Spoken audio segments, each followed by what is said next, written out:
Hi and welcome.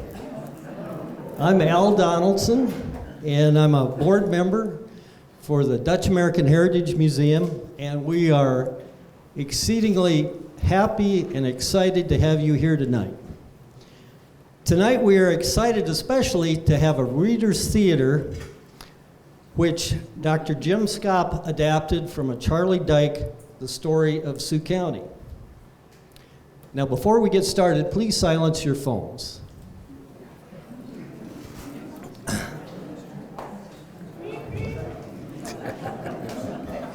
Now, if you recall, we've had presentations about blizzards. We've had presentations about bootlegging.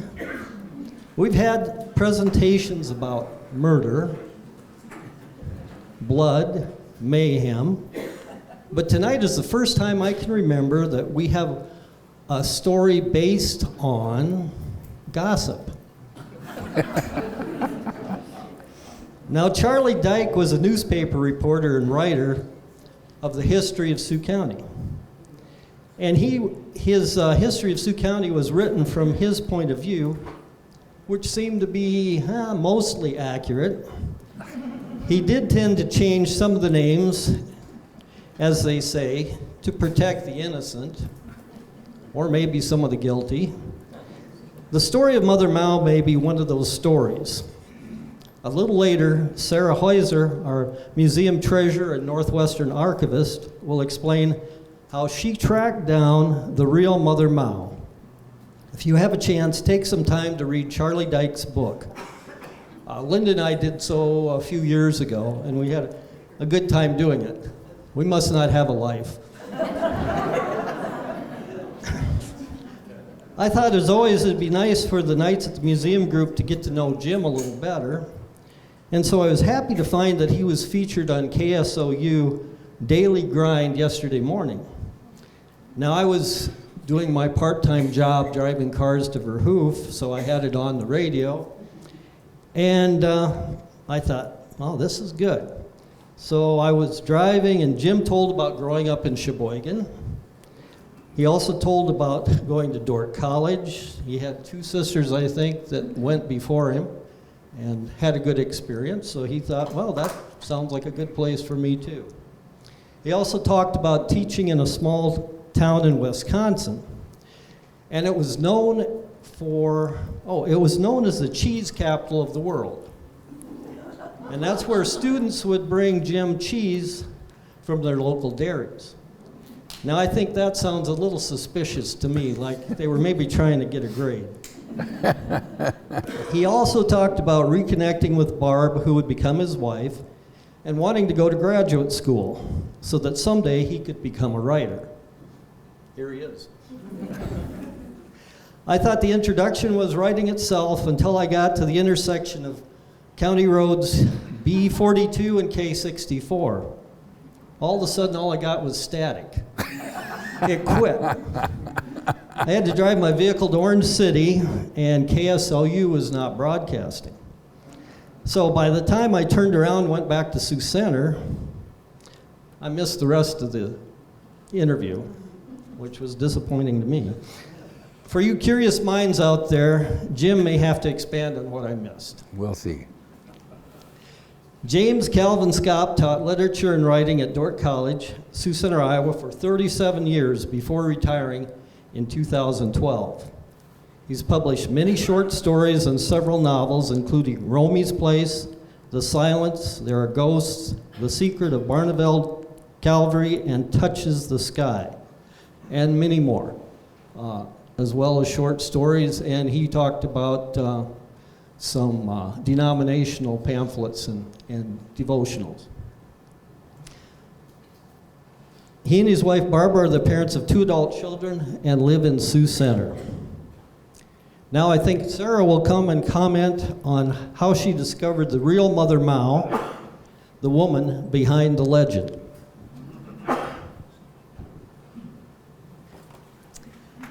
Good evening. Well, Jim asked me to talk for just a few minutes tonight, kind of because he knows that I have two loves. as a historian. I have many more loves. I don't think my husband's here, but I do love him too. One of them, as somebody who likes local history, is loving Charlie Dyke's book. Yes, this is my book, and yes, those are all my Post-it notes, because he's a great storyteller.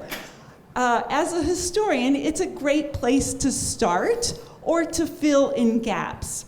Now, everybody, around here always cautions you have to take Charlie Dyke with a grain of salt. My dad told me that he, really likes a good story. He might embellish a little bit. I mean, he's got a way with words. And don't let the size intimidate you. Now, the Donaldsons, they must have had a long, long, cold winter. But really, it's not done in any chronological order. You can just pick up a story and say, I feel like reading about this tornado, or I want to read about these mosquitoes, or whatever you want to read. You can just pick it up and have a good time. Now, a lot of traditional history books, and he could have called this historical collections, but he did not, or sketches. There are stories that he took sitting around the table with some old guys to get these stories, and he interweaves his own stories as well in this. Now I lost my train of thought, but that's okay, because I'm talking about Charlie Dyke. Who knows where this might go? So it's a really good place to start, and I love it because a traditional history book sometimes only covers like the important events in a community or the important people in the community and important events. But Charlie Dyke brings us into the community. He doesn't just feature important men, because guess what? Our stories in this town feature women too. They feature children. And so you just get this rich look at what this community was like in the early 1870s to, he published the book in 1940s. So it's great. So I like feisty women. Surprise. And one of the feisty women he features a couple times in this book. Her name is Mother Mazda. So I was like, well, I want to know more about Mother Mazda. So my little way I start my historical endeavor is to go to West Lawn Cemetery, but online. They have Find a Grave, and you can just type in the Find a Grave the last name. So I thought, okay, I'm going to type in Mazdam in Find a Grave, and there were no Mazdams.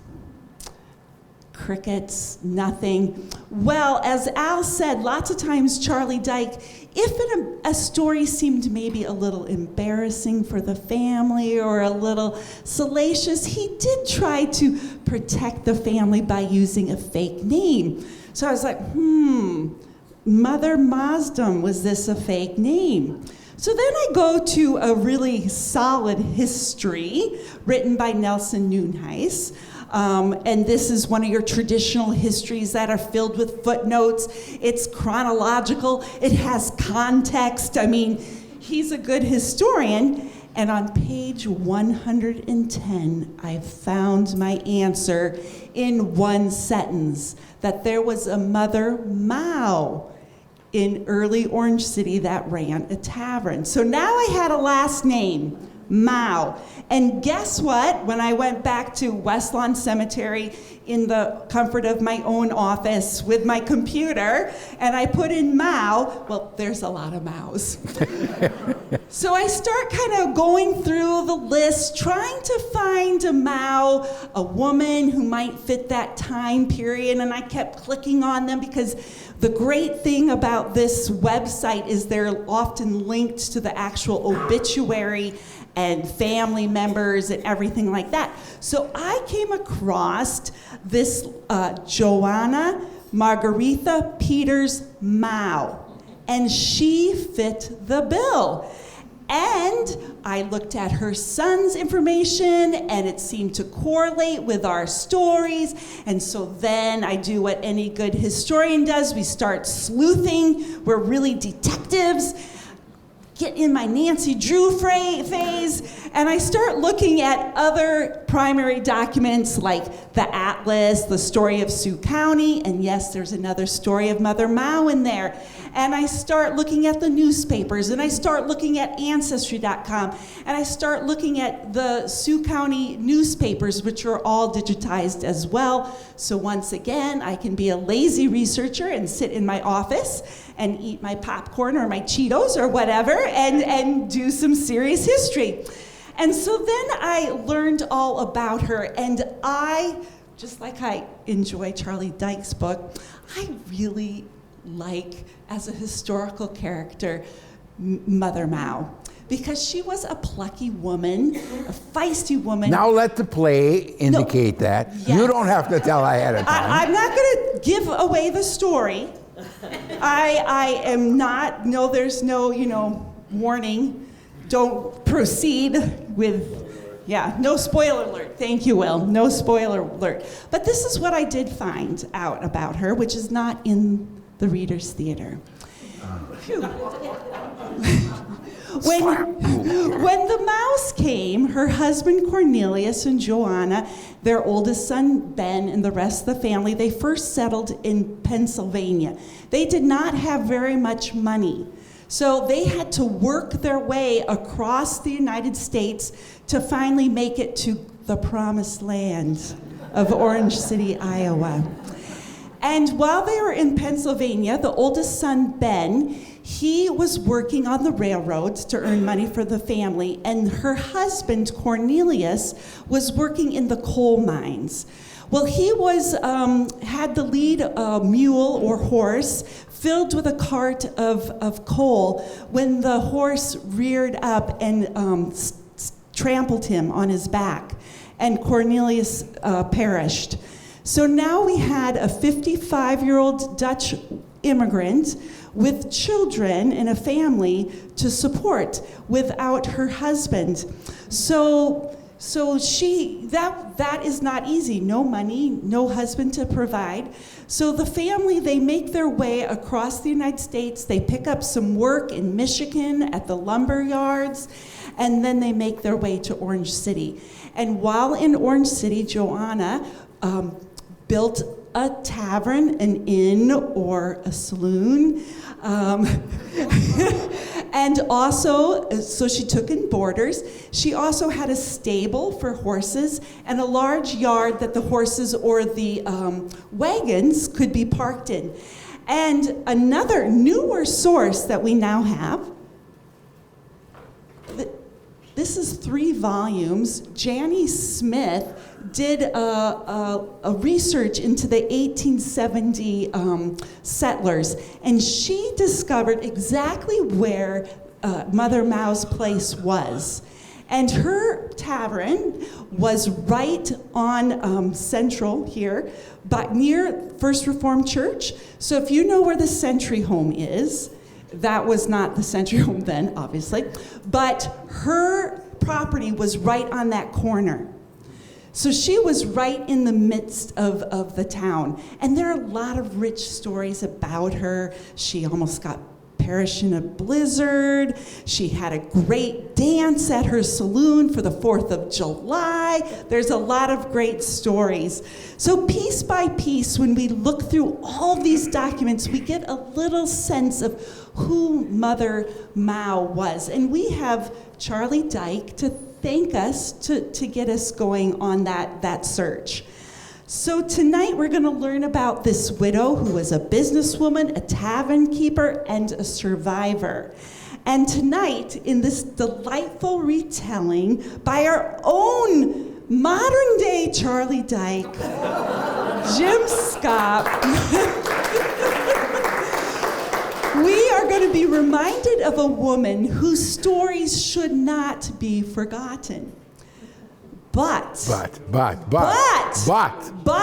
not only is this museum committed to tell the story of our community, we are committed to presenting something with utmost authenticity, which means that one of our readers tonight, in this very room, right here, you say? Right here, I say. Right here, she says. Is an actual descendant of Mother Mao.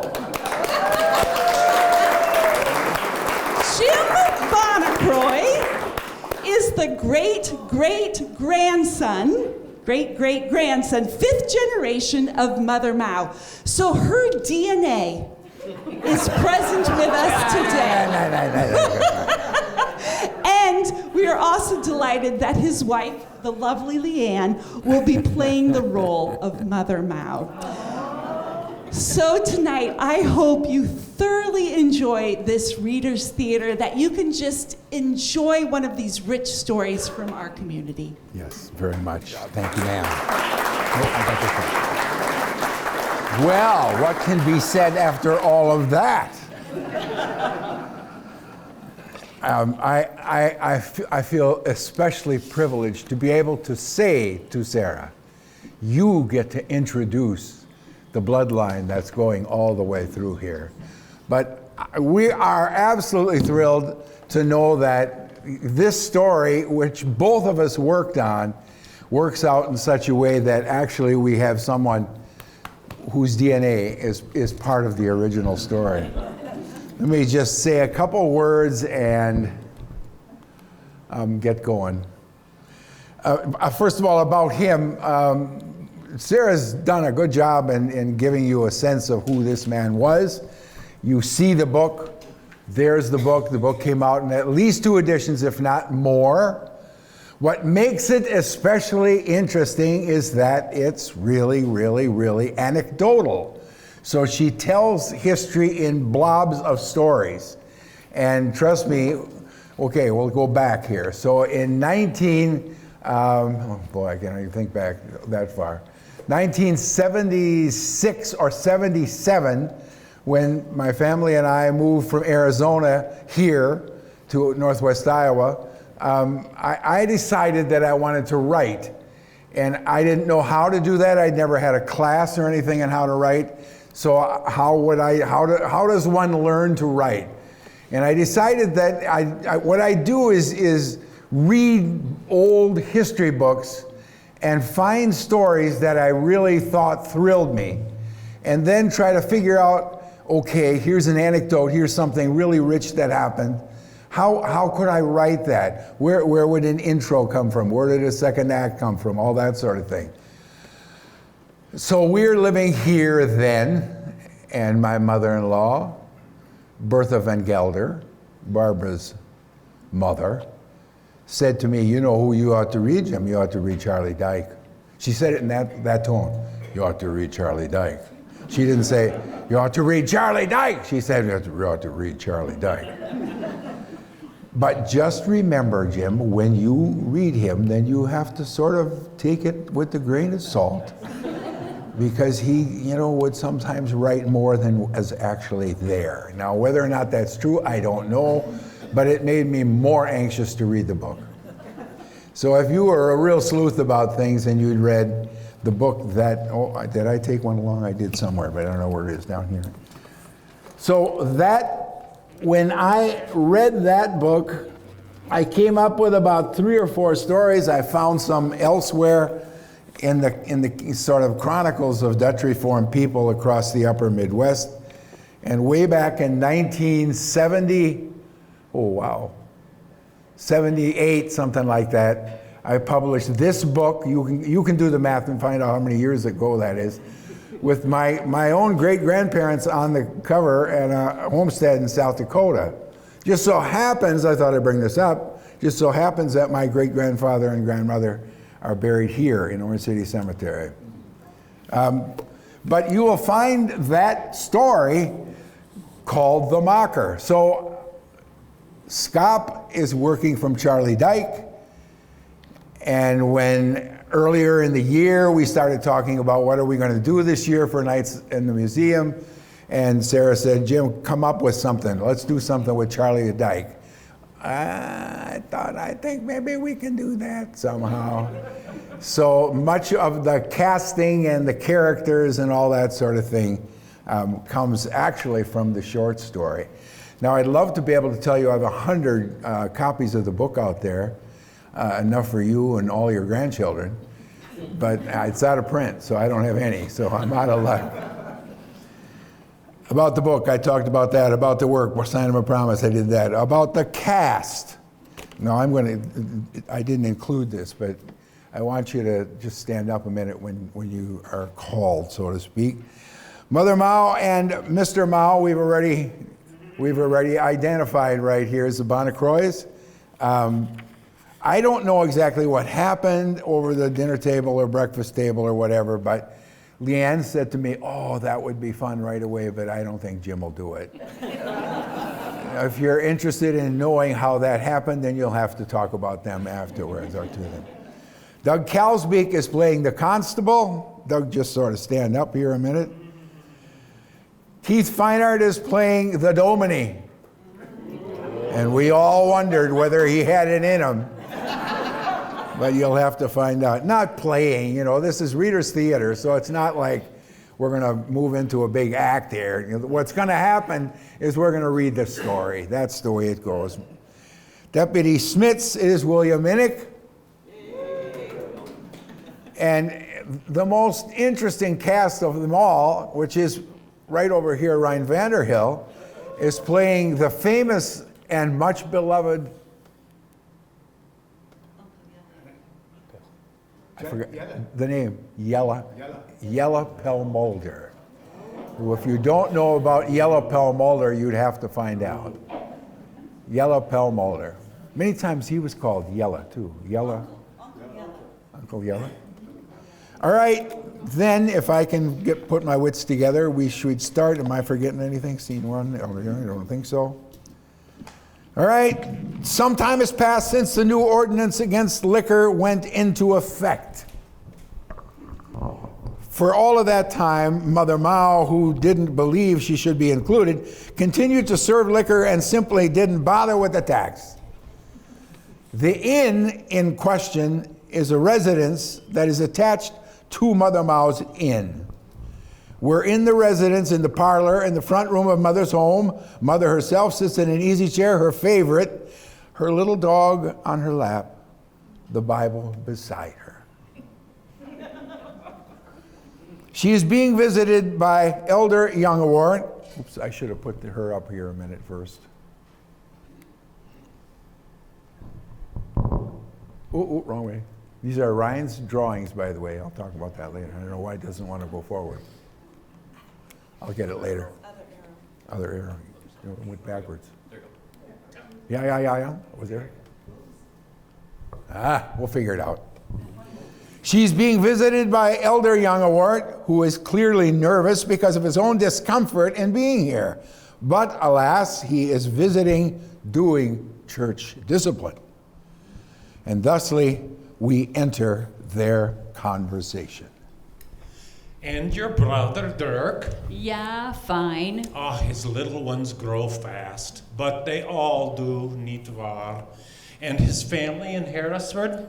I see them not so often. There are 4 little ones, 4?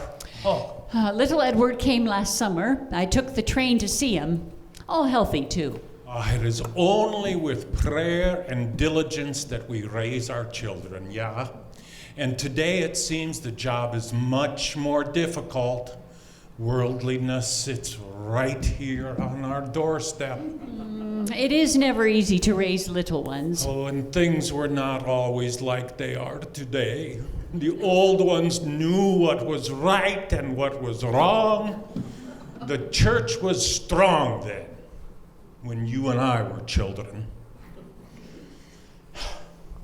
Today, children want this, they want that, they want to forget the law and the commandments. My own children don't always want to go to church on Sunday afternoon. So I tell my daughter this too. In those days, there was much more respect. Oh, I am sure your husband was a good man. Such a terrible thing happened to him underground in that mine. Oh. He is with the Lord, of that I am certain. Yeah, good man. The promises of our Lord come to him for sure. Did you ever think about what he must see now? All the glory of heaven, all the questions we must wrestle with here below answered clearly. Glorious, yeah, certainly. Someday I will see him again, I know. Then profound silence. Only the clunky ticking of the wall clock. Mother Mao was not clueless when it came to the nature of the visit. And a word of explanation. The kind of establishment Mother Mao ran was no different from an inn she might have run in the Netherlands. A place to sleep, to get food, and drink too.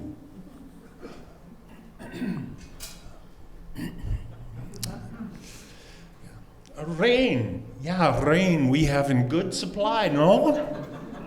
Yeah. Yeah. Yeah. The corn. Yeah, the corn is green. Sun shines warm, bright. Yeah, sure. Yeah, good harvest too, Lord willing. Good land all around us here in Sioux County. Oh, the Lord's gifts are many. So what brings you here, Elder Youngaward? What belief? Oh, I said, why this night is Elder Youngaward here in my house? Oh, why do I come here? Speak up, man, don't hold your peace. Well, I must speak to you. I must come here Ja, to man, speak speak up. from the kerk, from the church, Vrouw Mao. Dominee Bursma says that someone must come to remind you. Mein man. Every Sabbath I am in the church, second row. Yeah, that is truth. We all know. But Vrouw Mao, the elders are not happy about the business. The business, you say? What business? The liquor, woman. The strong drink. It is an abomination, a mockery. The liquor, you say?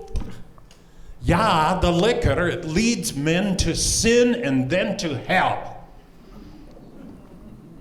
No one, Elder Youngaward, no one drinks too much in my place. If you know one man, you tell me, and he will not return. No fathers spend all nights at my place, and no wives pull out drunken husbands. Never. Yeah, that we all know. Then why are you here? When sin rises up before us and screams, the church of our Lord must stamp it out. If we don't clean up the evil on our streets, woman, it will find a foothold. You call me an evil woman? There I am in church every Lord's Day. My Bible I read every day. Every day. You will not call me evil woman. Not you, Vrouw Mao. We must scrub our town clean of evil. Not you, but your liquor. It is of the devil. It makes men sick and foolish. It keeps them from families and work and farms. It keeps them from their duties to God and man. How I do my business, what I serve and sell, that's not your business or Dominee Bursma's. It's my business, and we live now, even in Sioux County, with freedom to walk our own way. And what of your farm, Elder Youngaward? Last year you didn't get your corn in, many people say. You prot on the street and in the cafe, always about church things, big arguments. What about your own sins, Elder Youngaward? It's about the liquor, Archie Mao. It's whiskey. It's the whiskey. Do not the scriptures say that a little wine is a good thing? Drink no longer water, but use a little wine for thy stomach's sake. Paul to the saints with Timothy, verse 23, chapter 5. Even the devil can quote scripture. And now I am the devil. Our young men take our precious young girls into the country, yeah? And at night in their wagons, oh, the Lord himself only knows what goes on. The liquor. Oh, men swear and fight right in the taverns. They fall asleep in their wagons, and their poor horses carry them home. Poor creatures of God. And liquor is all to blame, Frau Mao. It's the liquor. You must pay the tax. Good Frau Mao, the Christian people of this town send me here to tell you that if you continue to serve your filthy drink, you must pay the tax, or else off to jail. All the other taverns owners paid their tax now. The tax. It is not fair or just. That you know. My place is no saloon, and you and the righteous people know that. Let the saloons pay the new tax. Run them out of town, but not my inn. I run a good business. I say what I must. Then get out of my house this moment, or the Lord himself restrain me, or I'll crack your empty skull. Oh, Mother Mao, all the churches say. Then I say what I must, you Heinlicher. No one will stop my business. You and your good Christian people can all go down the road to the devil. Just get out now, ye Pharisee, scribe, and hypocrite. You sit there blinking your eyes and grunt and groan like a sow in heat. Ye hypocrite, get out of my house and I'll hit you over the head with my stick.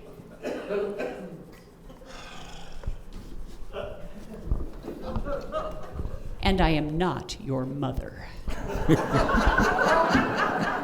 Touche.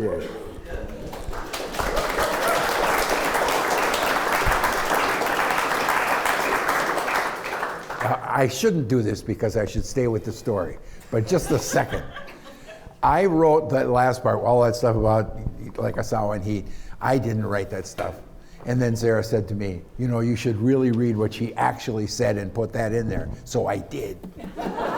Just so that you know that I didn't write that stuff. Such blatant disregard for the law could not be tolerated. What everyone knew was that Mother Mao's inn was just that, an inn, just like in the Netherlands. It was not a tavern or a bawdy house, the kind of place Orange City saw as tawdry. But the fact was that other towns all around were catching the fever, throwing out the saloons that had made life miserable for some, dangerous, even horror-filled for others. Elder Young Award returned from Mother Mao's inn later that night in a frenzy.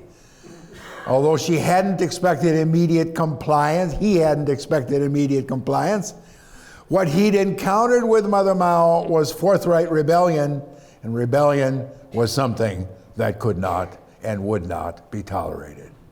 He reported yet that night to Dominie Bursma. Attending the meeting was Constable Stuffle in Dominie's study. Both church and state are now ready to lock arms in the struggle. Oh, she is a stubborn woman, greatly set in her ways. What now? It must be fair. Yeah? Frau Mao must be dealt with like the other tavern owners. Justice would have it so. But the woman, she speaks the truth. The complaints, they come from the other taverns. She is right. None drink too much there. No dirty pictures on the wall. Young Award speaks the truth. We tax the others. We must tax her too. Liquor flows there, yeah? It is right. It is just. Let us bring it before the Lord. Now let me just say, now that the story is set, Mother Mao will not pay the new tax passed into law to get liquor off the streets and chase it out of town. Should you have any doubts, let me underline what Charlie Dyke has set up here. Mother Mao is no lightweight, but she's not one to bow to pressure, no matter how many Domini Bursmas would bring her place down. She won't do it. And thus, our story moves on in earnest. Late into the night, the argument rages in the Domini's back hall. There is no choice for us. Justice demands it. Stoffel, you must close her place down. Why me? Make her pay the tax. She must be closed. It is a law. And then? What do you mean, and then? Domini Bursma, what if she won't pay her tax? She is bull-headed. What? Why then you must arrest her. Arrest Mother Mao? Arrest her? Yeah, arrest her. Put Mother Mao in jail? Yeah, constable, lock her in jail. She won't pay the tax. The people will not like this. Mother Mao is a good woman. They will hate us. She's a widow, you know, and all those children. She's alone. And we put her in the city jail? Oh, Domine, how would it be if you would do it?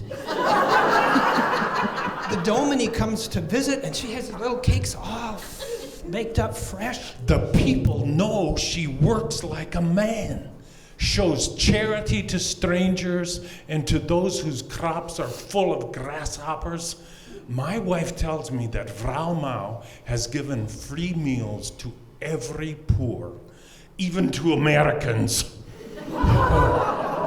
What will the people say? We have already closed 2 saloons.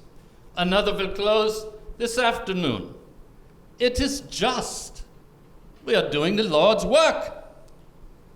Scrubbing the streets of the village. Mopping up the whole colony of the devil's charms. If Raumao's tavern is closed, we will be rid of the devil's brew. The town will be clean. And the Lord will be pleased.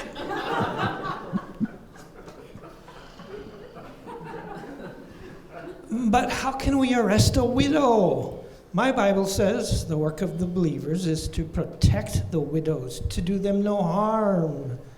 And grace? Grace. What grace have to do with hard liquor? It must be done, Constable Stubble. It must be done. The Domini's righteous chin jutted proudly. Constable Stoffel blinked and stared at the floor, rubbing his forehead. Elder Youngaward seemed thoroughly sick of the whole business. We are doing the Lord's work.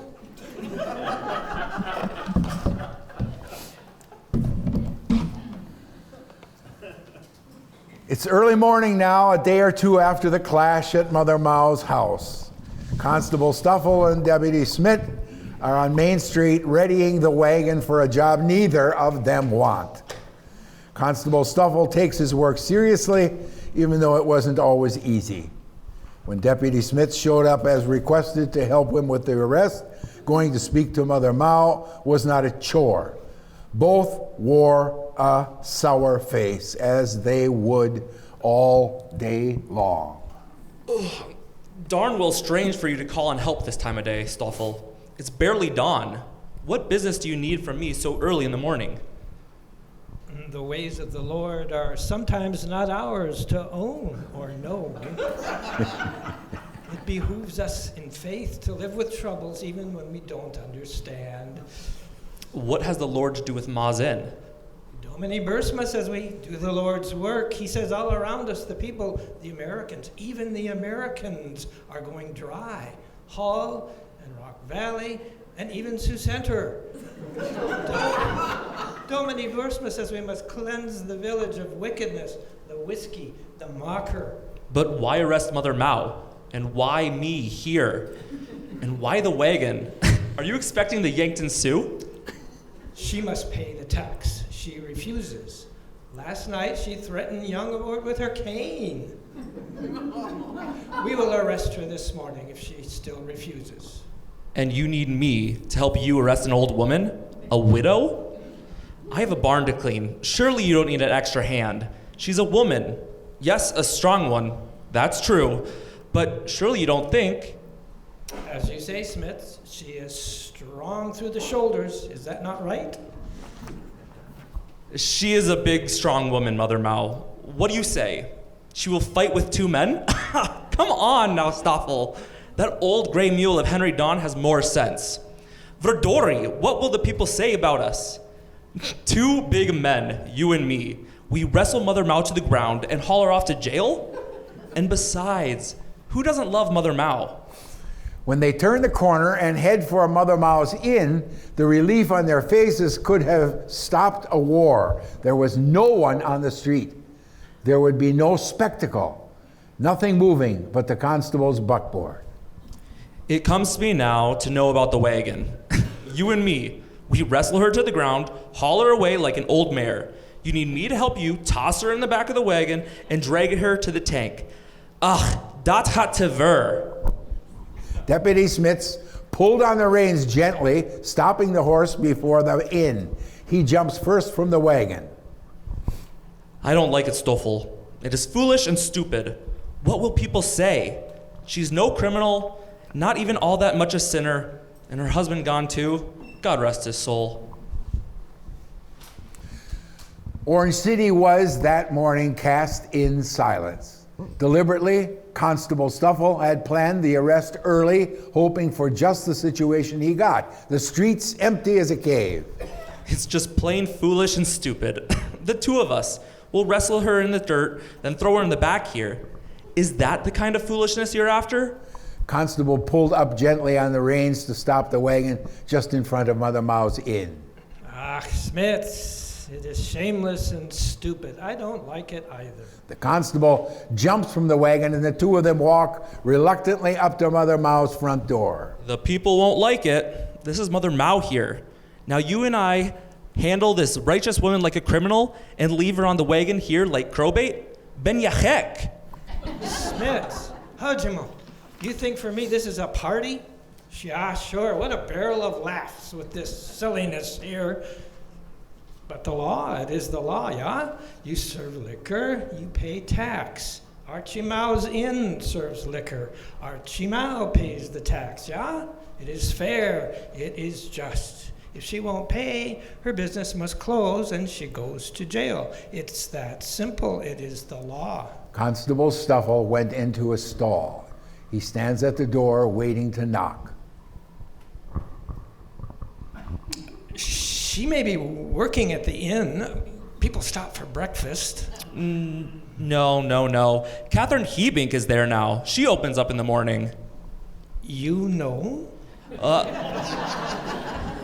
I think so. I don't know. I mean, I don't know for sure. It's what others say. I think, I say to myself, Constable Smits, yeah, Constable Jan Smits would not go into the tavern. No. So I asked you this morning, so Smits will come with. Now what to do? Well, here we are. We must do what we must. It would look foolish to leave now. He raps. They wait. No one answers. Deadly silence. Deputy Smits pulls at Stoffel's coat. She is gone, huh? She is out walking her dog. We come back later. No, she is here, I think. Just will not come to the door. Once more, he raps. How do you know she willfully disobeys? She's no stommeling. She would not hide away like a criminal. Let's go back and think about this a minute. Dummkot! Else we would hear that mousy pup of hers barking. Constable Stoffel was not to be defeated. He'd come this far, and now heck or high water, well, you know. He simply hit the latch and took a step in, then waved Smits in as if going in were a task too dangerous for any one of them. Mother Mao is working in the inn where they visit. Raumau, we've come to... Close the door. Je bent niet van de school geboren. Take off your hat, you lumpy boor. Raumau. I know why you come here. You must collect the taxes. I know. Raumau, we come... Well, I will not pay. It is a great injustice, Johann Stoffel. You know that. My place is no saloon. Yeah, you, Jan Smits, you know. You drink yourself here. Just last week, you paid for everyone. And I paid you too. Yeah. And paid up, too, and right away that night. Raumau, we come bearing the weight of the law. The law. The tax is not a fair law, verstumped. We do only what we must. Now, will you pay your tax? We be here to get you to pay. You pay us now, and we will be on our way. Be ye deaf? Mother Mao, by the laws of the city, you must pay your tax, or suffer the penalty. Tell me once, what is the penalty? We close your business, and you sit in jail. It is important to note that Mother Mao had likely never really considered the possibility of jail time. To jail, you say. And how long? It is the law. You will put me in jail? We must. How long? 30 days. 30 days, you say? Yeah, 30 days, it is the law. She rocked slowly now, looking down at her dog. She leaned over and brushed her cheek across its head, and then she burst forth with her answer as if it was always quite inevitable. Well, then I must. Raumau, you must pay. If it is the law, then I go to jail. I will not pay the taxes. Ma. Pass off, Smits, let me speak. Now, Vrau, we don't want to put you in jail. And I don't want to go. But we must be just. Domini Bursma says that we have already thrown 2 saloons out, and now we must be just with you. Domine Bursma says so. Yeah, Domini says so. It is a truth. Domine Bursma is right then. I will go to jail. He is the Domini. Stoffel, this is very much foolish. Jan, be still. Mother Mao was stunned but firm. She sat very still on her rocker. Her dog licked her hand. But I cannot go without my Pip. Who would care for him? He cannot stay here alone, and he would be full of fear. In the jail, we cannot take care of a Oh, dog. I cannot go without him. Who will take care of him? We will not have a dog. Please, Stoffel. We cannot have the dog. Very well. Then you must carry me to the jail, and I will show you all of Orange City how stubborn and stum is the law. Oh, Mother Mao. And you... Pip will go too. Oh, Frau Mao, what will we do if the dog must? Why, you must let him out. What? Let him out? We cannot open the prison door for a dog. Just to let him out is all he needs, you know. Open the door of the jail, woman? Oh, you idiots. You think I will escape? Ugh, you are dumb. Well, then I will sit here and you can tie me up like a thief who robs a bank. Yeah, the dog comes too.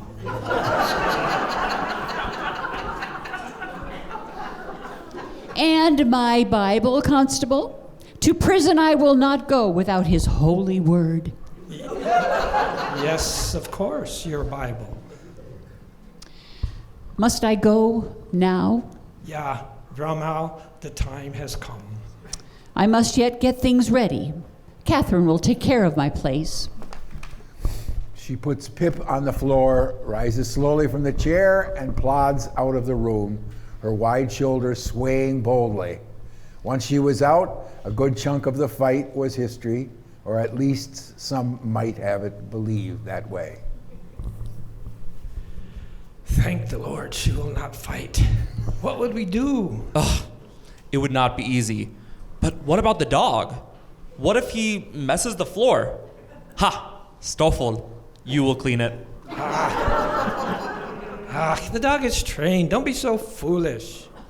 When she returned, her hair was pulled neatly into a bun at the back of her head, and her woolen shawl draped loosely about her shoulders. She was freshly washed, as if ready for church. Suddenly, she belted out a question. And when I am then in your jail, what will I sleep on? Why, on the prison bed, of course. What bed? Why, the bed in the jail. You have there in the jail a good bed? Ah, yes, no one complains. And others sleep there too, you say? Yes, of course, Frau Mao. Everyone who spends the night in jail sleeps on that bed. Everyone, you say? Of course, we run a jail, not an inn. Very well then, my bed goes along too. Ma, please. I will not sleep on wood. I refuse. Listen to me, you and Jan Smits here. You will take the bed for my sleep while I spend these nights in the jail. Maybe she will not fit. Yeah. We take the bed too. In those earliest years of the colony, there were no Roman Catholics, so what transpired that morning down Main Street was, in no strict sense, a religious processional, although Mother Mao's great love for her dog and faith in her bed made the spectacle worth revering. There she sat, broad and unmoved, comfortably, restfully on her bed, her Bible and her dog on her lap as the sun woke the day. To the constable's great relief, no one, not even Charles Dyke, who was much younger, saw the wagon's passage nor heard the shrieking from the buggy springs. The street was full of good folks of the colony, and those who weren't there quickly were drawn to the spectacle. Frau Mao did her best to look regal, drawing her back up high and tight and straight so that some there were thought of her as she might have been mistaken for the Virgin Queen of England. Mother Mao's help that morning did their best to tell the town what had happened, how it was that a fine merchant like Mother Mao had been led off to jail by an idiot constable and a deputy with a prune face. Injustice? Well, yes, but the charges weren't askew. Mother Mao did serve hard liquor in her inn, and at least 2 other saloons had already bit the dust. What's more, she might have paid the fine and been done with the whole business, but in her stubbornness had refused. So, an hour later, there she sat in the clink aboard her own blessed bed, the Bible in her lap, and Pip alongside, chin up dutifully over her leg. Now, the good people of the colony read the Bible closely and took its admonitions seriously, so there formed outside the city jail a formidable line of men and women who followed the paths of righteousness to the local jail just downtown, to where Frau Mao received more visitors than any convict on record, most of whom listened in to the anguish of her voice. Did Charles Dyke visit Frau Mao? Unlikely. He was a child in those early years. What he says we do know is that someone from the colony whose reputation exceeded even that of the Domini visited the jail one night, a visit of earnest compassion. It's a very sad thing that our fine community has to go to its museum to know a founding father like Yele Pelmulder, one of the 4 men on the courthouse picture who traveled north and west from Pella in search of land for a New Hollander colony and then built it. Pelmulder, who Charles Dyke describes as the beloved perennial county clerk who she, Frau Mao, as well as everyone else respected, paid a visit. When he walked in, there she sat, unmoved and unmoving. Before anything else, the meeting began with prayer, and that task completed, the visit began in earnest. And you're being treated well. As can be expected, the room is cramped and drafty. Praise God, you have your bed. I do. And your pup to entertain. He's not a pup, Pelmelder. He's as old as I am. Sometimes he shivers at night here in the jail. He says he would go out, and he would like to go out very badly. I would not choose to spend a day or two in this buffalo wallow. And you, Frau Mao, how do you spend your days? In Holy Scripture. Then you're growing. I'm sure growing in the faith. You'll not get some apology from me, nor any plea for forgiveness. When I came to this country with my husband, we opened an inn, a fine place, not a place for disgusting things, and not a place for preening righteousness either.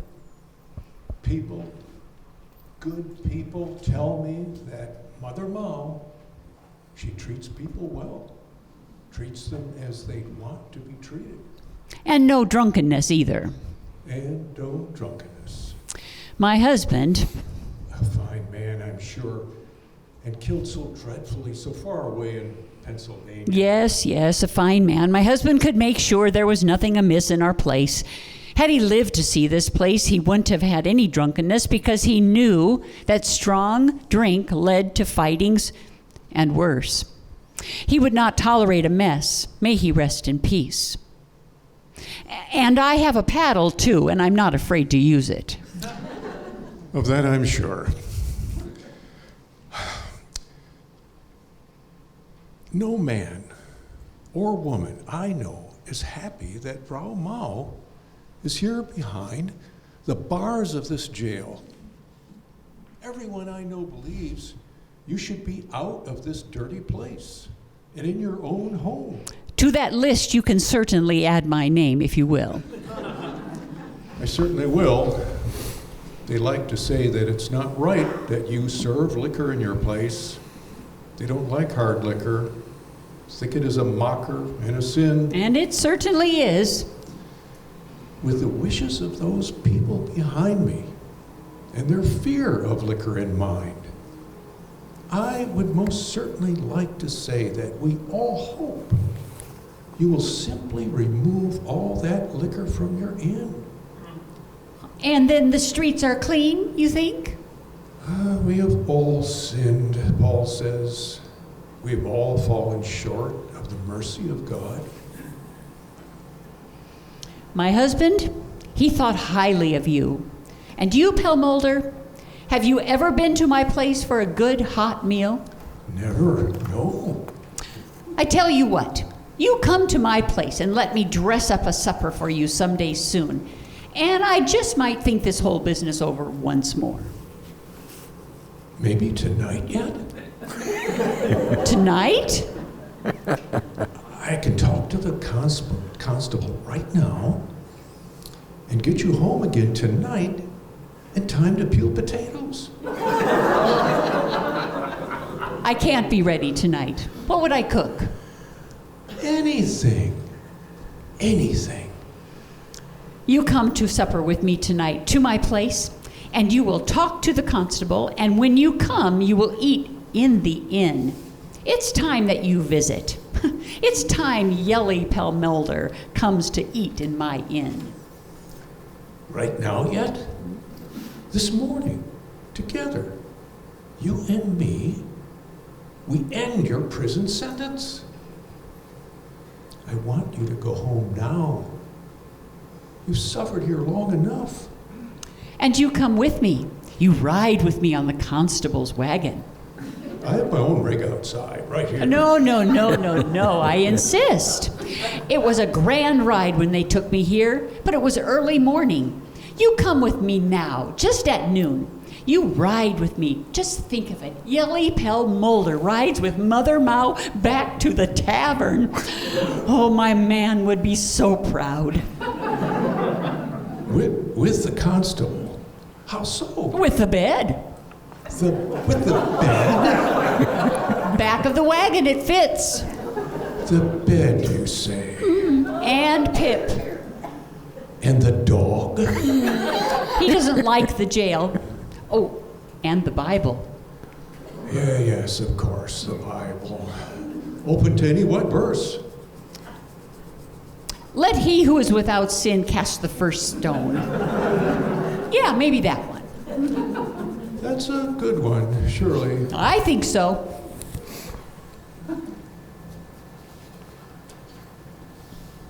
And me too. You want me to ride with you on the constable's wagon, sitting on your bed, with your dog in your lap, or the Bible? You take the dog. I will take the word. Well, right now, the streets are full of people. I know. This will be the day Yelly Pellmolder came to dinner at Mother Mau's Inn. And so, with great reverence, a single wagon carrying a full load, 2 adult passengers, if you can imagine, on a neatly and newly made feather bed, beside them a dog loving the attention, and across the woman's lap a huge Stoughton Bible open to the New Testament. Once upon a time, something like that happened on these very streets, the streets of Orange City. And a man named Charlie Dyke thought the story worth his time and once recorded it in the Story of Sioux County, embellishing a little on the details maybe as was his manner. And now for you tonight, yet another telling, decades later, when the particulars seem even more impossible. A story of old Orange City. We're here at the museum. We're blessed to have you around. So thank you all for coming. We all hope you enjoyed this old story from Orange City's past.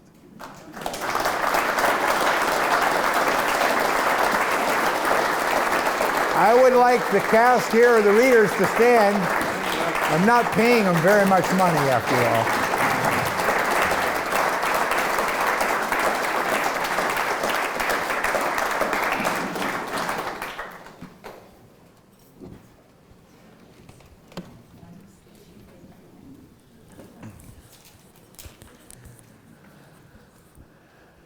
Well, if that didn't bring a smile to your face and a few laughs, that I don't know what would. Really appreciate it tonight. Let's give them another round of applause.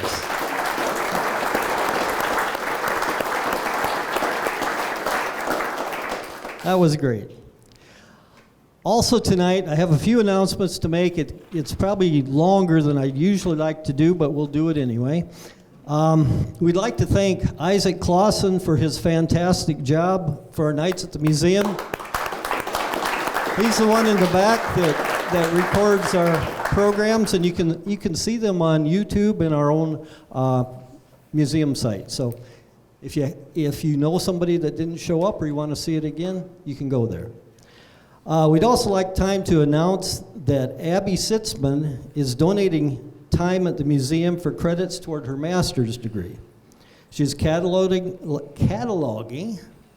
our museum items and evaluating new software for the museum, which will be used to better organize our collection.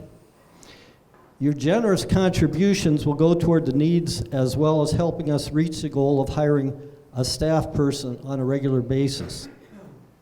And Abby's back there. Thank you, Abby.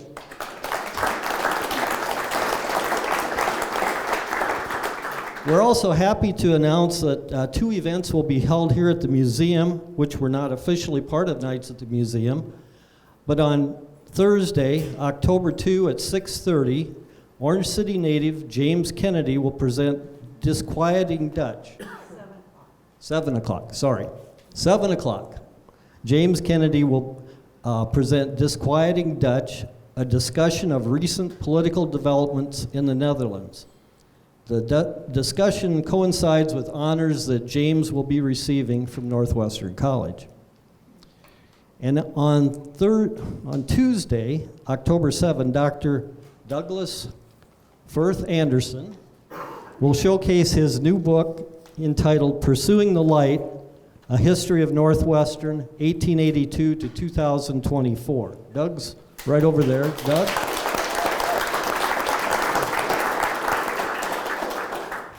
Doug and co-author Dwayne Beeson will discuss the book's creation and share some readings. Also, Dr. James Scott and Dr. Keith Feinart are again planning to present books at the museum this winter. So the dates, times, and costs will be announced, as well as what books we're going to be reading. So be prepared for that. And one more thing. Anyone who would like to stay after we adjourn is welcome to participate in our annual business meeting and election of officers. And that's it. Thank you for another great season's night at the museum.